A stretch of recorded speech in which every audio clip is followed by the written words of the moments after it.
नमस्कार दोस्तों, स्वागत है आप सभी का। आज के इस वीडियो में हम लोग इक्विटी शेयर्स पढ़ने वाले हैं, यानी इक्विटी शेयर्स का मीनिंग क्या है और उसके फीचर्स क्या है वो देखने वाले हैं। तो चलिए शुरू करते हैं।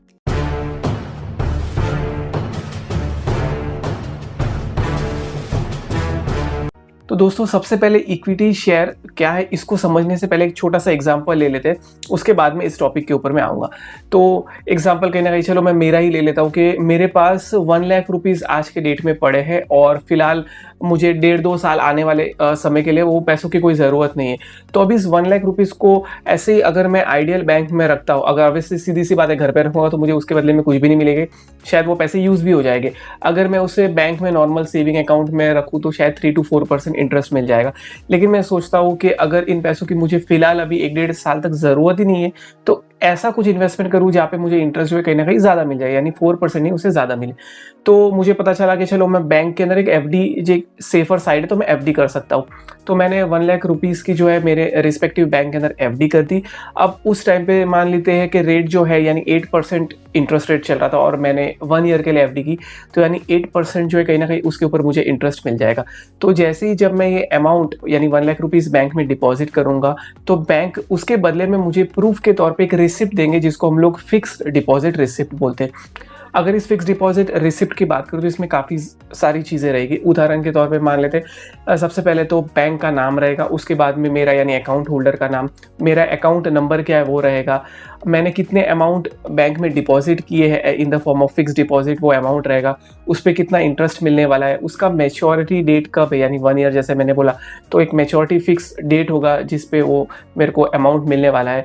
फिर बैंक का एथोराइजेशन यानी बैंक का स्टैंप होगा, बैंक के जो मैनेजर है उन सब का साइन रहेगा और उस तरीके से ये फिक्स डिपॉजिट रिसिप्ट जो है मेरे पास आ जाएगा।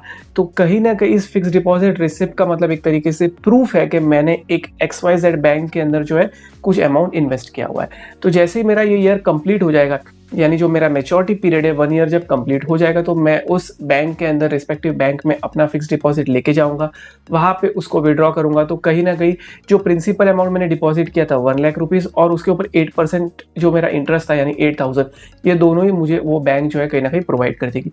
तो ये जो एक बेसिक टर्म था फिक्स डिपॉजिट का, सेम इसी तरीके से जो है कहीं ना कहीं शेयर्स भी है, यानी शेयर्स के अंदर भी कुछ ऐसा ही होता है, थोड़ा बहुत अलग है, लेकिन फिक्स डिपॉजिट के एग्जाम्पल से आपको कुछ कुछ जो है क्लियर हो जाएगा।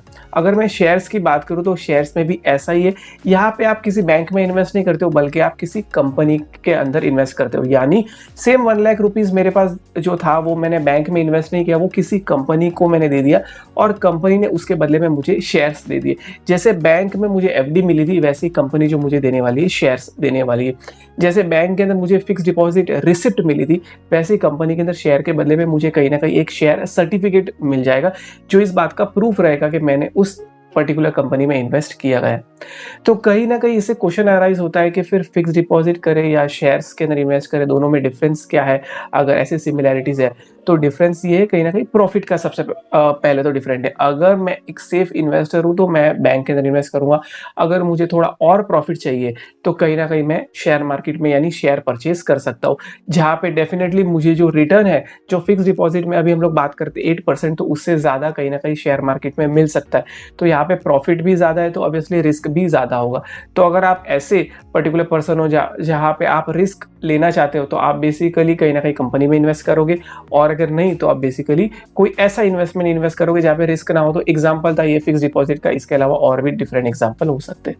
तो अगर शेयर्स की बात करूँ तो अलग अलग तरीके के शेयर से आज जो टॉपिक हम लोग डिस्कस करने वाले हैं वो इक्विटी शेयर के बारे में है। तो इक्विटी शेयर क्या है, चलिए वो देख लेते हैं। Equity shares are also known as ordinary shares. For legal reason, a company cannot exist without equity shares.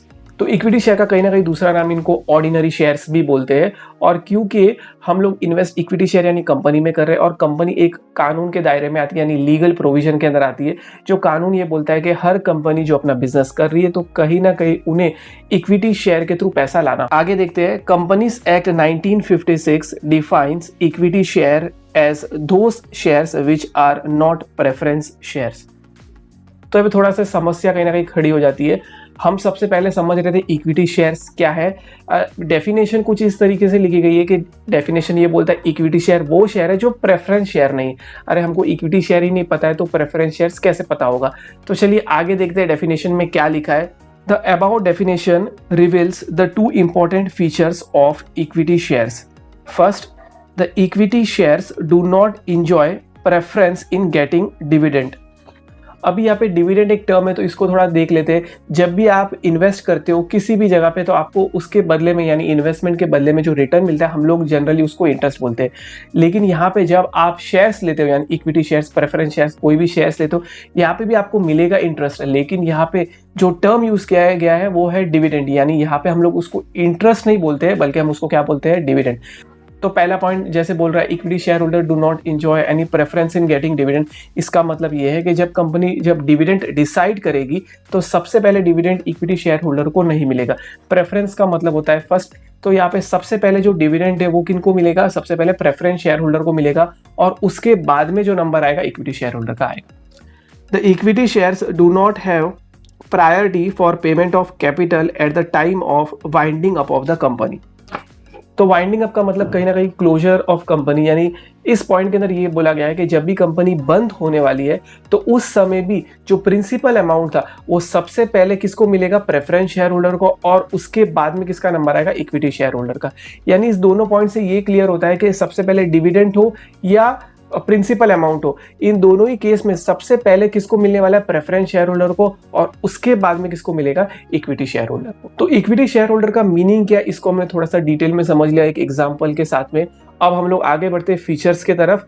इसका मीनिंग आपको समझना बहुत जरूरी है क्योंकि अब जब हम लोग फीचर्स करने वाले उसके अंदर कुछ पॉइंट फिर से यही सारे पॉइंट रिपीट हो गए जो अभी हमने मीनिंग में करे हैं। तो चलिए फीचर्स क्या है वो देख लेते हैं। तो सबसे पहला पॉइंट है परमानेंट कैपिटल। जैसे आप नाम से समझ रहे होगे परमानेंट यानी हमेशा के लिए, तो कैपिटल यानी जो कंपनी के पास में इक्विटी शेयर के बदले में जो कैपिटल आया है वो कैपिटल कहीं ना कहीं कंपनी के पास में परमानेंट रहेगा।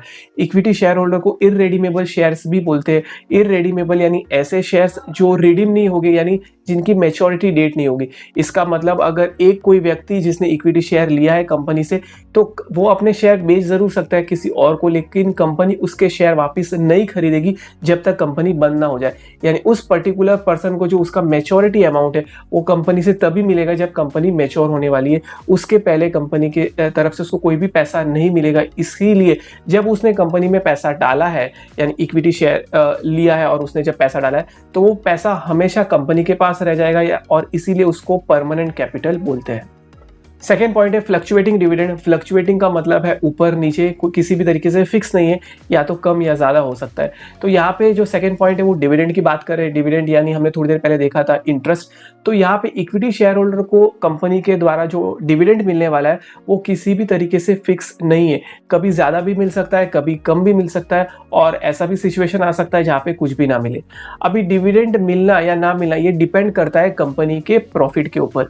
यानी जिस साल कंपनी का प्रॉफिट बहुत ज्यादा अच्छा हुआ है उस साल इक्विटी शेयर होल्डर को बहुत ही ज्यादा डिविडेंड मिलेगा।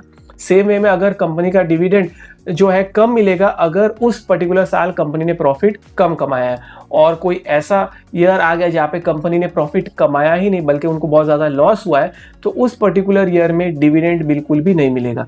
और ये डिविडेंड डिसाइड करना कि कितना मिलना है या कम मिलना है, ज्यादा मिलना है, ये कहीं ना कहीं जो कंपनी को चला रहे यानी बोर्ड ऑफ डायरेक्टर डिसाइड करेंगे। और इसके लिए इक्विटी शेयर होल्डर कंप्लेन नहीं कर सकते कि हमें डिविडेंड कम क्यों मिला है या हमें नहीं मिला है, क्योंकि इसके बारे में उनके पास में कोई भी राइट नहीं है। ये प्योरली डिपेंड करता है कंपनी के प्रॉफिट के ऊपर।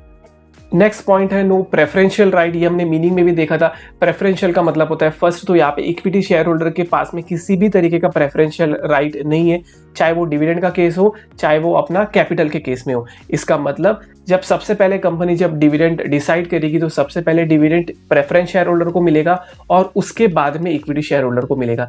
सेम वे में अगर कंपनी बंद हो रही है तो सबसे पहला जो पैसा यानी वाइंडिंग अप के दौरान जो पैसा जो भी कंपनी का बच जाता है तो सबसे पहले पैसे प्रेफरेंस शेयर होल्डर को मिलेगा और उसके बाद में इक्विटी शेयर होल्डर को दिया जाएगा। तो नेक्स्ट पॉइंट है राइट्स। इक्विटी शेयर होल्डर के पास में कुछ राइट्स होते हैं, तो वो हम लोग देख लेते हैं। सबसे पहले राइट तो है उनका प्रॉफिट में कहीं ना कहीं उनका हिस्सा होगा, यानी डेफिनेटली जैसे मैंने आपको पहले भी बताया, अगर कंपनी का प्रॉफिट बहुत ज़्यादा अच्छा होता है तो इक्विटी शेयर होल्डर को भी फायदा है, क्योंकि उस पर्टिकुलर ईयर में उनको जो है डिविडेंड वो बहुत ज़्यादा मिल सकता है, डिपेंड अपॉन द प्रॉफिट। तो सबसे पहला राइट उनका हो गया प्रॉफिट के अंदर। सेकेंड पॉइंट आता है वोटिंग के अंदर, यानी इक्विटी शेयर होल्डर एक ऐसे व्यक्ति है जो नॉर्मल वोटिंग राइट के हकदार है। कंपनी के अंदर कोई भी इंपॉर्टेंट डिसीजन लेना हो कि हमको नया प्रोजेक्ट करना है, कोई भी नई चीज़ अगर उनको कंपनी के अंदर यानी मैनेजमेंट यानी बोर्ड ऑफ डायरेक्टर्स को करना है, तो सबसे पहले उनको कंपनी के ओनर इक्विटी शेयर होल्डर को बोला जाता है ओनर, तो उनकी परमिशन लेनी होगी। यानी इसका मतलब ये इक्विटी शेयर होल्डर की मीटिंग बुलानी होगी, जिसके अंदर इक्विटी शेयर होल्डर के पास में राइट है कि वो वोट कर सके, और वोटिंग के हिसाब से कहीं ना कहीं वो जो इंपॉर्टेंट डिसीजन है लिया जाएगा। यानी कोई भी इंपॉर्टेंट मैटर है तो इक्विटी शेयर होल्डर का वोटिंग पावर बहुत इंपॉर्टेंट है, क्योंकि उसी के ऊपर डिसीजन लिया जाएगा। तो इसीलिए सेकंड पॉइंट यानी वोटिंग जो है ये कहीं ना कहीं राइट बन जाती है इक्विटी शेयर होल्डर की। थर्ड पॉइंट की अगर मैं बात करूं तो कहीं ना कहीं यहाँ पे इक्विटी शेयर होल्डर कंपनी के जो इंपॉर्टेंट रिकॉर्ड्स है, बुक्स ऑफ अकाउंट है, वो उन्हें रिव्यू भी कर सकते हैं, उन्हें चेक भी कर सकते हैं। अगर उनको ऐसा लगा कि पर्टिकुलर ईयर के अंदर अगर हमको देखना है कंपनी का बैलेंस शीट क्या है, कंपनी का परफॉर्मेंस कैसा है, तो वो बुक को इंस्पेक्ट भी कर सकते हैं। और लास्ट पॉइंट जो है वो कहीं ना कहीं इक्विटी शेयर होल्डर अपने शेयर को ट्रांसफर भी कर सकते हैं, यानी अगर उनको अपने शेयर को किसी को बेचना है तो उनके पास वो भी राइट है, वो अपने शेयर किसी को बेच भी सकते हैं। तो नेक्स्ट पॉइंट है कंट्रोल। जैसे मैंने प्रीवियस पॉइंट में ही बताया कि जो भी कंपनी में इंपॉर्टेंट डिसीजन लेने, वो डिसीजन लेना है या नहीं लेना है, वो पर्टिकुलर काम करना है या नहीं करना है, ये कंपनी के बोर्ड ऑफ डायरेक्टर्स सिर्फ अकेले डिसाइड नहीं करेंगे, बल्कि उनको अपने जो इक्विटी शेयर होल्डर है उनकी मीटिंग बुलानी होगी और उनके थ्रू पूछना होगा। अभी इक्विटी शेयर होल्डर जब मिलेंगे तो उनके पास में पावर है वोटिंग का, वोटिंग के थ्रू वो अपना डिसीजन देंगे। अगर मैक्सिमम वोटिंग येस है पर्टिकुलर काम के फेवर में तो तभी वो काम होगा, नहीं तो वो काम वहीं पे विड्रॉ हो जाएगा, कंपनी वो काम नहीं कर सकती है। अगर मैं वोटिंग राइट की बात करूं तो इक्विटी शेयर होल्डर खुद भी आके डेफिनेटली अपना वोट दे सकता है। अगर किसी कारण से पर्टिकुलर इक्विटी शेयर होल्डर नहीं आ पा रहा है तो वो अपने बदले किसी और को अपॉइंट कर सकता है, जिसको कंपनी के लैंग्वेज में प्रॉक्सी बोलते हैं, और वो पर्टिकुलर प्रॉक्सी कंपनी की मीटिंग अटेंड कर सकता है, और साथ में जो ओरिजिनल शेयर होल्डर था उसके बदले में वो वहां पे वोटिंग भी कर सकता है। नेक्स्ट पॉइंट है रिस्क। बेसिकली बहुत इंपॉर्टेंट रिस्क है जब कोई व्यक्ति इक्विटी शेयर खरीदता है, तो सबसे पहला रिस्क जैसे मैंने कहा डिविडेंड का रिस्क है। अगर कंपनी को लॉस होता है तो एक पर्टिकुलर इन्वेस्टर जो इन्वेस्ट करता है उसको भी उस पर्टिकुलर ईयर के लिए कोई भी डिविडेंड नहीं मिलेगा, तो ये कहीं ना कहीं एक लॉस है। इसी के साथ में अगर कंपनी वाइंड अप हो रही है और जो पैसा बचा है वो सारा ही प्रेफरेंस शेयर होल्डर को देने में चले गया और कुछ पैसा बचा ही नहीं है, तो वहाँ पे इक्विटी शेयर होल्डर को भी कोई भी अपना प्रिंसिपल अमाउंट नहीं मिलेगा, ऐसा भी हो सकता है। इसीलिए इक्विटी शेयर होल्डर कंपनी में सबसे ज्यादा रिस्क भी लेते हैं। नेक्स्ट पॉइंट है रेसिडुअल क्लेमेंट। क्लेमेंट यानी जो आपको क्लेम मिलने वाला है कंपनी के थ्रू, तो कहीं ना कहीं इक्विटी शेयर होल्डर को तो सबसे लास्ट मिलता है। सबसे पहले जो क्लेम है, चाहे वो डिविडेंड हो या चाहे वो अपना प्रिंसिपल अमाउंट हो, तो सबसे पहले प्रेफरेंस शेयर होल्डर को मिलता है, और उसके बाद में अगर बचा तो इक्विटी शेयर होल्डर को मिलेगा, अगर नहीं बचा तो कुछ भी नहीं मिलेगा। नेक्स्ट पॉइंट है फेस वैल्यू। फेस वैल्यू कहीं ना कहीं original value of the share कहा जाता है, यानी जब कंपनी अपने शेयर मार्केट में लाती है तो उसकी जो ओरिजिनल वैल्यू है उसी को हम लोग फेस वैल्यू बोलते हैं। इक्विटी शेयर क्योंकि बहुत रिस्की है, इसीलिए इसका जो शेयर की जो वैल्यू है वो बहुत ही कम होती है, जनरली 10 रुपीज़ होती है या तो 1 रुपीज़ पर शेयर भी होता है। नेक्स्ट पॉइंट है मार्केट वैल्यू। डेफिनेटली जब आप, क्योंकि ये शेयर मार्केट है, कहीं ना कहीं अगर आप शेयर परचेस कर रहे हो तो इक्विटी शेयर का जो प्राइस है वो डिपेंड करता है शेयर मार्केट के ऊपर, वो फ्लक्चुएटिंग होते रहता है, यानी मार्केट वैल्यू वो कहीं ना कहीं फ्लक्चुएट होते रहता है। मान लो कि आज मैंने शेयर 10 रुपीज़ में लिया है, कल अगर मार्केट के अंदर ग्रोथ हुआ, अगर मार्केट ऊपर चले गया, हो सकता है मेरे 10 रुपीज़ जो है, जो मेरा प्रिंसिपल अमाउंट था वो कहीं ना कहीं बढ़ गया और 12 रुपीज़ हो गया, तो मेरे को पर शेयर के ऊपर 2 रुपीज़ जो है कैपिटल का फायदा हो रहा है इंटू नंबर ऑफ शेयर जितने मैंने लिए हुए। इसका मतलब मार्केट वैल्यू वो हमेशा ऊपर नीचे हो सकता है, कई बार 10 का 8 भी हो सकता है, यानी उस समय डिपेंड करता है कि क्या वैल्यू में मैंने लिया था और मार्केट में क्या वैल्यू चल रहा है। हो सकता है मुझे प्रॉफिट भी हो उस पर्टिकुलर टाइम पे, या पर्टिकुलर टाइम पे मेरे को लॉस भी हो। ये डिपेंड करता है मार्केट के ऊपर कि मेरे शेयर का मार्केट के अंदर क्या रेट चल रहा है। तो लास्ट पॉइंट है बोनस एंड राइट इशू। तो कहीं ना कहीं ये बहुत ही अच्छे एडवांटेज है एक इक्विटी शेयर होल्डर को मिलते हैं। सबसे पहले हम बोनस इशू की बात करेंगे। तो जैसे आपको नाम से पता चल रहा है कुछ इसमें बोनस आपको मिलने वाला है, तो ये जनरली सिर्फ इक्विटी शेयर होल्डर को मिलता है। जैसे हमने प्रीवियसली भी बात की कि अगर कंपनी को बहुत ज्यादा प्रॉफिट हो रहा है तो उस समय हो सकता है कि कंपनी जो है कुछ फॉर्म डिविडेंड में दे दे और बाकी का जो पैसा बचा है इक्विटी शेयर होल्डर को डिविडेंड ना दे बल्कि उसके बदले में शेयर्स दे दे, और इन्हीं शेयर को बोलते हैं बोनस शेयर। तो फिर से जो एडिशनल शेयर जो कंपनी दे रही है इक्विटी शेयर होल्डर को, उसके बदले में कोई भी पैसा कंपनी उनसे नहीं लेगी, और इन शेयर्स को कहीं ना कहीं बोनस शेयर बोला जाता है। अब अगर बोनस शेयर की बात करूं तो ये अलग अलग रेशो में मिल सकता है। जैसे मान लो 1:2। अब इसका मतलब ये है कि अगर मेरे पास में 2 इक्विटी शेयर हो गए तो उसके बदले में 1 बोनस शेयर मुझे मिलेगा। तो ये डिपेंड करता है, हर कंपनी का अलग अलग फॉर्मेट होगा, रेशो होगा। जैसे मैंने 1:2 का एग्जांपल दिया, हो सकता है 1:4 हो। तो इस हिसाब से जो रेशो कंपनी डिसाइड करेगी और आपके पास में उस समय कितने इक्विटी शेयर हो गए तो उस हिसाब से आपको बोनस शेयर मिल जाएंगे। बोनस शेयर के बाद में कहीं ना कहीं राइट इशू है। अगर मैं राइट इशू की बात करूं तो ये भी इक्विटी शेयर होल्डर को ही मिलता है। अब राइट इशू का मतलब क्या, पहले वो देख लेते हैं। जब भी कंपनी फ्यूचर में, यानी कंपनी तो ड्यूरिंग द प्रोसेस चलते जा रही है, और अगर फ्यूचर में उनको पैसों की जरूरत है और उनको लगता है कि अभी हमको और इक्विटी जो शेयर्स है वो बेचने होंगे, तो उस समय कहीं ना कहीं अगर नए इक्विटी शेयर बेचने हैं तो सबसे पहले वो अपने जो पुराने इक्विटी शेयर होल्डर है उनको बोलेगी अगर आपको परचेस करना है तो आप कर सकते हो। ये बिल्कुल वैसा ही है कि अगर आपने कोई पर्टिकुलरली एक क्लासेस के अंदर पिछले साल ज्वाइन किया था और अगर आप नेक्स्ट ईयर अगर आप फिर से वहां पे जाते हो तो वो क्लासेस का ओनर आपको कुछ डिस्काउंट भी देगा। तो सेम यहाँ पे इक्विटी शेयर में भी वैसा ही है कि जब कोई पुराना इक्विटी शेयर होल्डर नया इक्विटी शेयर परचेस करता है राइट इशू के माध्यम से, तो कहीं ना कहीं कंपनी जो है जो मार्केट प्राइस है उससे कहीं ना कहीं उनको कम प्राइस के ऊपर ही कंपनी देती है।